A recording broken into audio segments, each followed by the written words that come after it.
रात का अंधेरा, सन्नाटे की चीख और इंसानी फितरत के काले राज। हर कहानी के पीछे छुपा होता है एक सच जो हिला देगा आपकी रूह। एलएसडी में दिखाएंगे उन अपराधों की सच्चाई जो समाज के चेहरे से नकाब उतार देती है। प्यार और धोखे की दुनिया में क्या है वो सनसनीखेज रहस्य। आइए खोलते हैं आज के अपराध की दास्तान।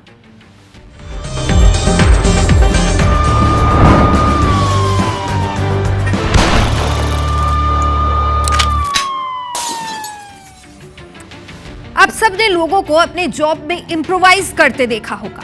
आपने लोगों को अपने बिजनेस में नए टारगेट सेट कर उसे अचीव करते देखा होगा। लेकिन आगे हम जो स्टोरी आपको दिखाएंगे उसमें डकैतों ने नया टारगेट सेट कर उसे अचीव किया है। इन डकैतों ने सीधे 10 करोड़ रुपए की बढ़त हासिल की है। पहले छोटी डकैती, फिर कुछ दिन बाद उसमें 10 करोड़ और अधिक की डकैती। ये स्टोरी देख शायद आपको नेटफ्लिक्स के उस सीरीज मनी हाइस्ट की याद आ जाए। देखिए,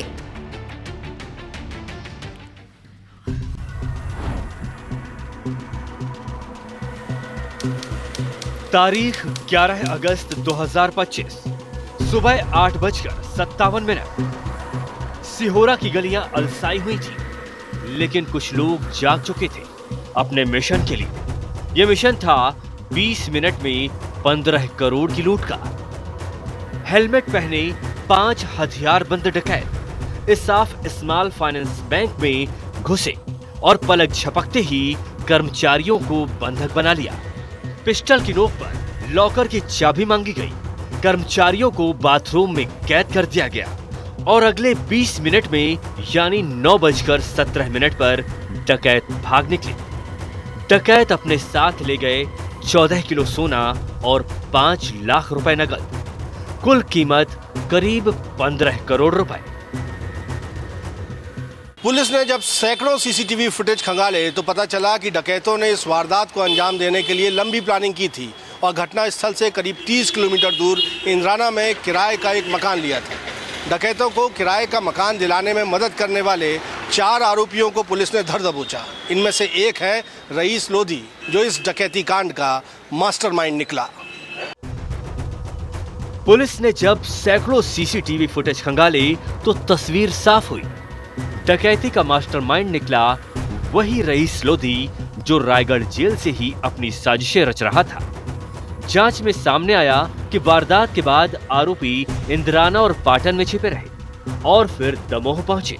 इनकी पूरी व्यवस्था रईस लोधी ने करवाई थी। पुलिस ने रईस और उसके 3 मददगार सोनू बर्मन, हेमराज सिंह और विकास चक्रवर्ती को गिरफ्तार किया है। गिरफ्तार आरोपियों से नकद, बाइक और हथियार भी बरामद हुए हैं।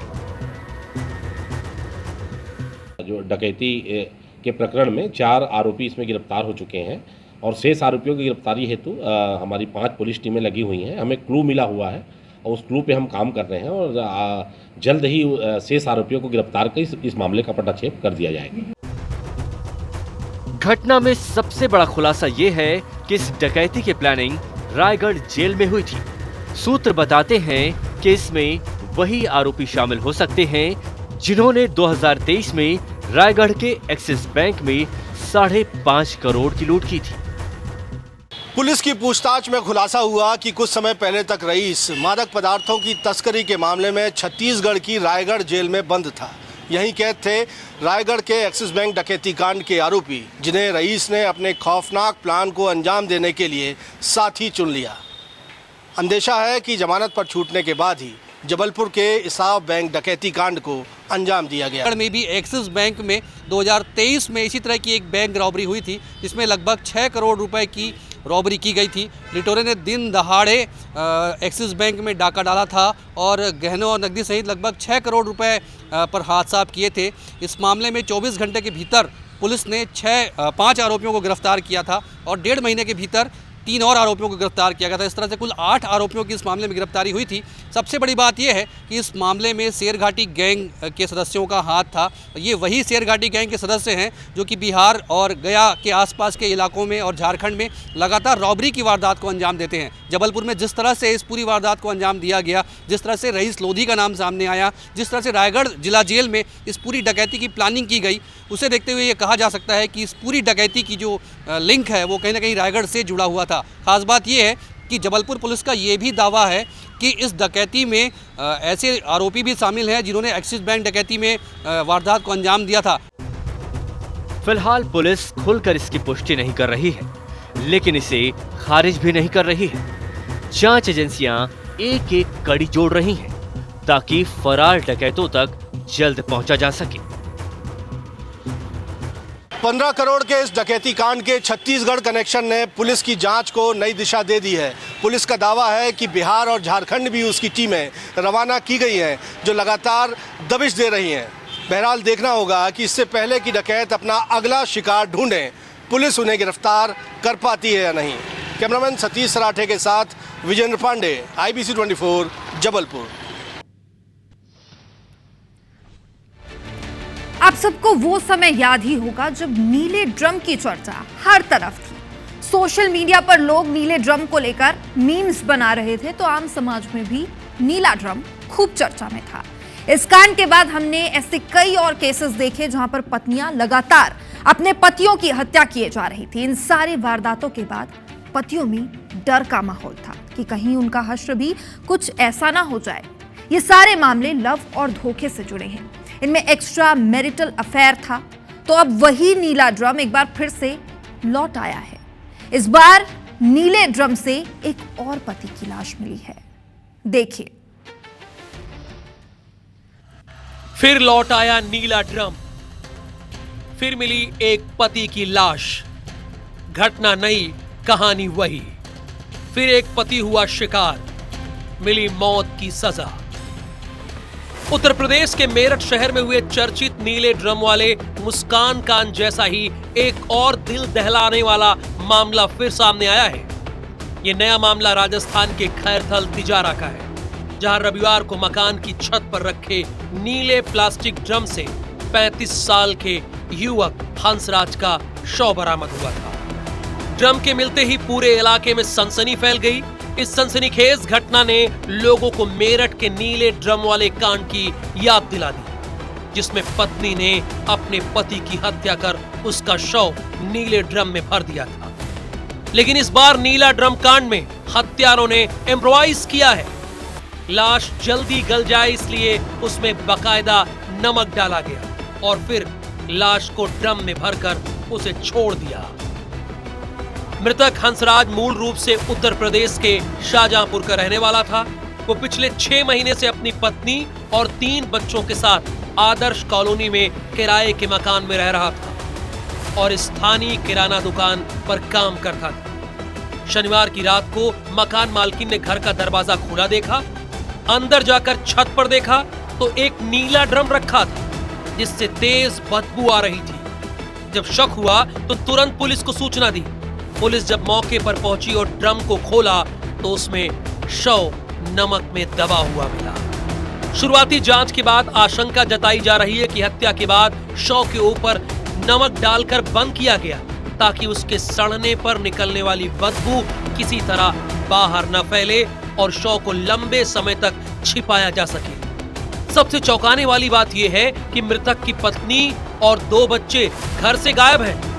अब पुलिस ने उनकी तलाश शुरू कर दी है और मामले की हत्या के एंगल से जांच कर रही है।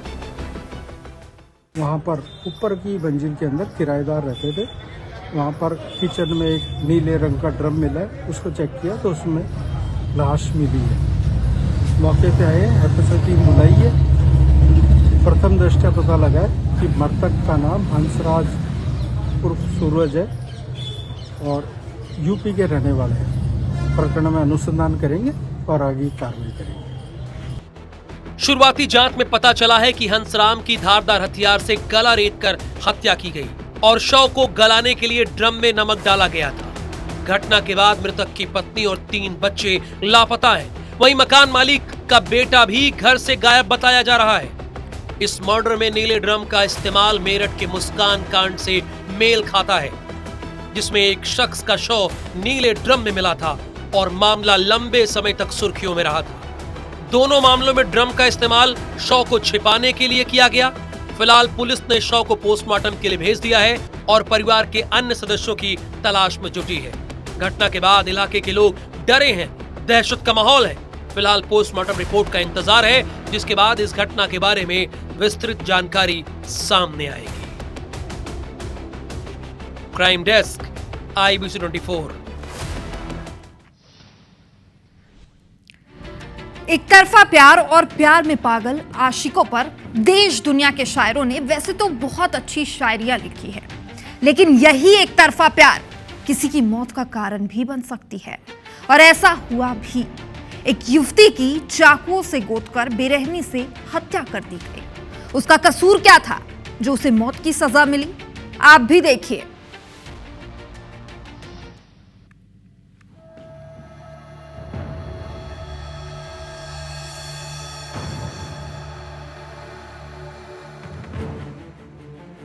प्यार जब दो तरफा हो तो सब अच्छा लगता है, लेकिन जब वो एक तरफा हो तो समय के साथ सनक में बदल जाता है और अंजाम बुरा होता है। बलरामपुर में भी ऐसा ही हुआ। बेरहम हत्या की इस वारदात में जिस युवती की मौत हुई वो अपने घर के पास ही किराना दुकान चलाती थी। गांव के ही शादीशुदा युवक चंदर सोनवानी से उसका रिश्ता पिछले 5 साल से चल रहा था। आरोप है कि युवती उससे आर्थिक मदद भी लेती थी, लेकिन पिछले 1 महीने से दोनों के बीच अनबन शुरू हो गई। युवती ने युवक से दूरी बना ली, फोन उठाना और बात करना भी बंद कर दिया। इसी बात से आरोपी गुस्से में था, इतना कि करीब 15 दिन पहले उसने युवती का मोबाइल छीनने की कोशिश भी की थी। 12 अगस्त को युवती घर पर अकेली थी। पिता खेत पर गए थे और जब लौटे तो उन्होंने देखा कि उनकी बेटी खून से लथपथ पड़ी है। सूचना पर पुलिस मौके पर पहुंची।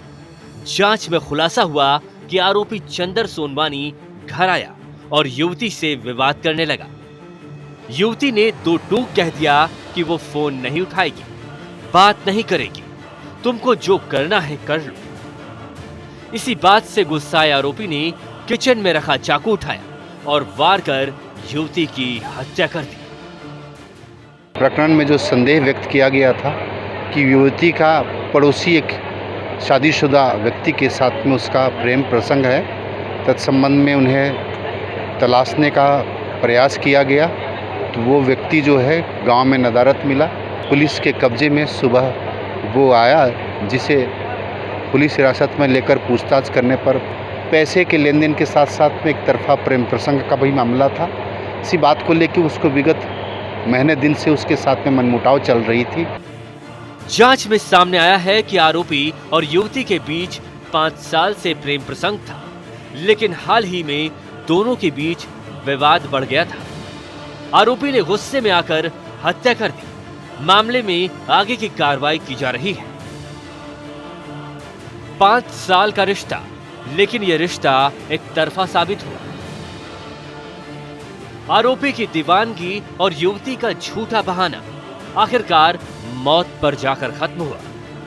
पुलिस के मुताबिक युवती आरोपी से आर्थिक मदद लेती रही, लेकिन जब दूरी बनाई तो यही दूरी उसकी मौत का सबब बन गई। ये वारदात गांव ही नहीं पूरे इलाके को झकझोर देने वाली है। एक तरफा प्यार का खौफनाक अंजाम हुआ और एक मासूम जिंदगी हमेशा हमेशा के लिए खत्म हो गई। अरुण कुमार सोनी, IBC 24, बलरामपुर।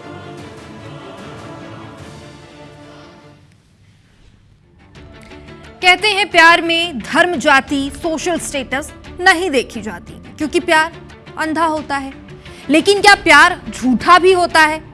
इंदौर में एक युवती से लव, सेक्स और धोखे का मामला सामने आया। युवती का आरोप है कि जब उसने शादी की बात कही तो युवक ने धर्मांतरण का दबाव बनाया। आखिरकार युवती को पुलिस की शरण लेनी पड़ी और यहां पर चौंकाने वाला झूठ खुलकर सामने आया।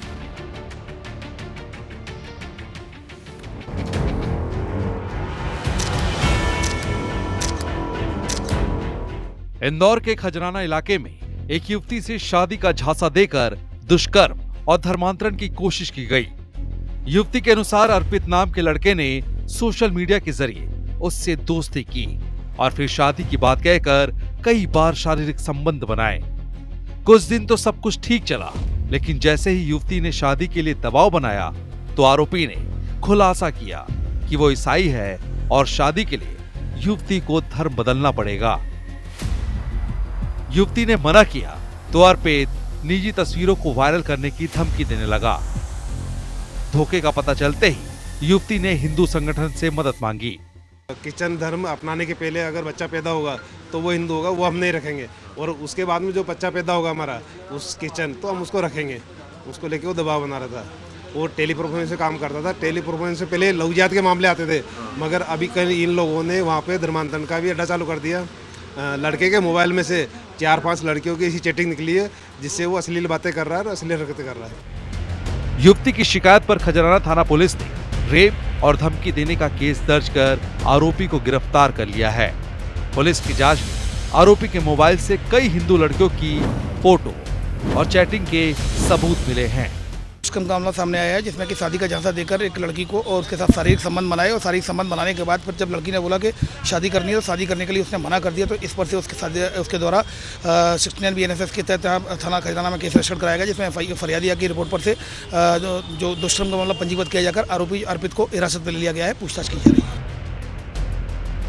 दरअसल पीड़िता पहले से शादीशुदा है और विवाद के चलते पति से अलग रह रही थी। ये बात उसने युवक को बताई भी थी। आरोपी ने इसका फायदा उठाकर युवती को बरगलाया और प्यार के सुनहरे सपने दिखाकर हवस का शिकार बनाया। अंशुल मुकाती, IBC 24, इंदौर।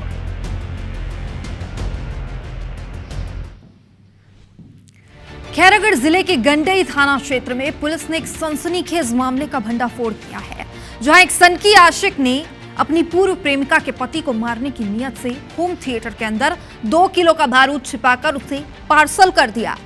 किस्मत ने युवक का साथ दिया, वरना पूरा इलाका इस बड़े धमाके से हिल जाता। जांच में पता चला कि विस्फोटक इस तरह डिजाइन किया गया था कि जैसे ही उसे बिजली से जोड़ा जाता उसमें विस्फोट हो जाता। मामला उजागर तब हुआ जब गंडई निवासी अफसार खान के पास एक पार्सल पहुंचा। बाहर से वो बिल्कुल नया होम थिएटर जैसा लग रहा था, लेकिन उसे उठाते ही अफसार को शक हुआ और उसे खोलने पर जिलेटिन की छड़ें और तारों से जुड़ा डिटोनेटर निकला, जिसकी सूचना उसने तत्काल पुलिस को दी और वहीं पुलिस और बम निरोधक दस्ते ने पूरे क्षेत्र को सील कर दिया। मामले में पुलिस ने 7 आरोपियों को गिरफ्तार किया है। मास्टरमाइंड विनय वर्मा ने इंटरनेशनल से ट्यूटोरियल लेकर ये IID तैयार की थी।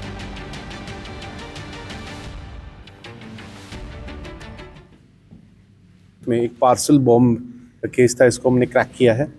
Parcel bomb Manpur village Narmada Gandai थाना क्षेत्र में अफसर खान नाम के एक आदमी को दिया गया था। ये जो पार्सल है ये एक विनय वर्मा नाम के एक व्यक्ति ने भेजा था। अंदर केस में जितने आरोपी हुए हैं एंड टू एंड गिरफ्तार हो गए। जो एक्सप्लोजिव यूज हुआ है वो जेलेटिन है। ये ID जो है ये स्पीकर के अंदर कंसील्ड था। स्पीकर में प्लग अगर आप उसको करते तो ये ID फट जाता और काफी साथ के घरों को अपनी चपेट में ले लेता। कानून नहीं करता किसी को माफ, आज नहीं तो कल हर गुनहगार होगा साफ, क्योंकि LSD में जारी है जंग क्राइम के खिलाफ।